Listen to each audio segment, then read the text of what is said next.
It's Friday, April 17th, and there's a lot of weather to talk about, including one more day of severe weather and a huge pattern shift.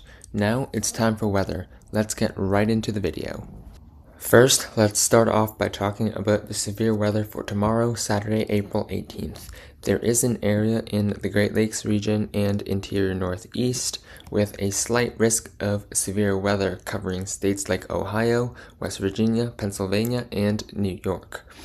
The threats for this include a 2% chance for a tornado covering these areas in, again, Ohio, West Virginia, Pennsylvania, and New York.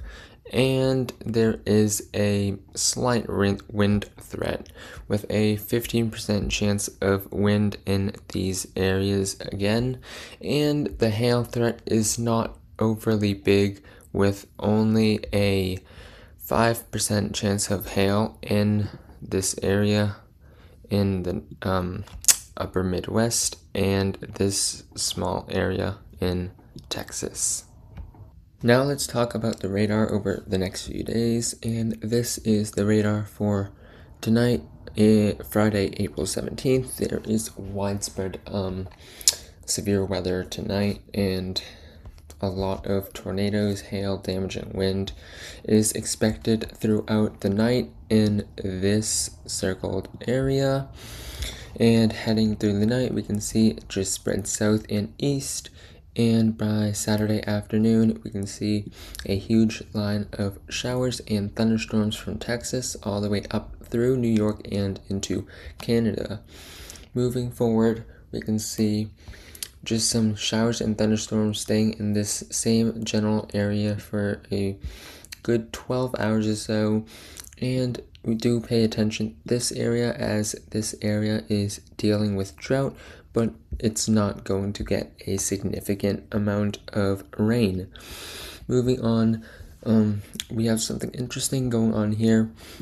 Cold air is reinforcing the precipitation, and it's going to create some snow in areas of New York, Vermont, and New Hampshire.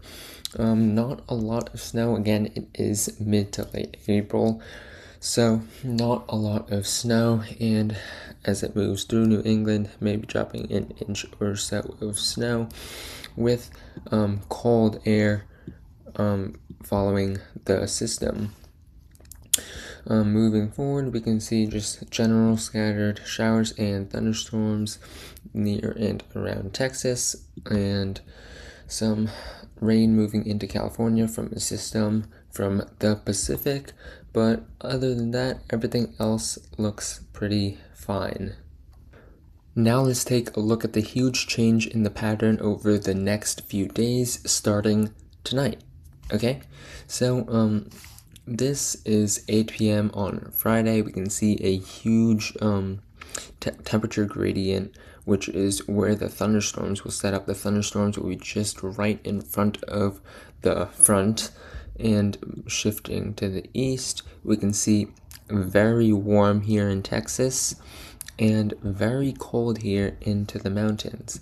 More cold air will be pushing down from Canada into the northern plains, and we will see colder temperatures as we head into Saturday morning. Looking at Saturday morning, we could see temperatures in the teens and 20s in the northern plains. Some places could get as low as 10 degrees here, but looking into the mountains, we can see single-digit temperatures. I wouldn't be surprised if some areas went below 0. Now, heading through the weekend, we can see just cooler temperatures in the north and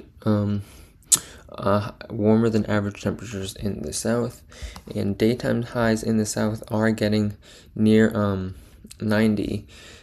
This is Monday, around the high temperatures, 70s and 80s down in Florida and the southeast, and the 70s could reach as far north as Montana here. This is, again, Monday, and we can possibly see a 90 here or there in Southern California or Arizona. Now let's head forward. This is Let me head back one. This is Tuesday morning. Temperatures below freezing in much of the northeast as cold air advances from Canada. But looking at the daytime highs, we can see 80s as far up as Nebraska and Kansas, and even some 90s possible here in Florida, where the drought is going on. And letting this play, we can see this is the pattern. The country will warm up by the middle of the week, and as we get into next weekend, we can see temperatures are extremely above average in the south and southeast.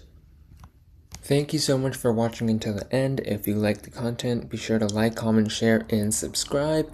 And stay safe through the severe weather, and I'll see you next time.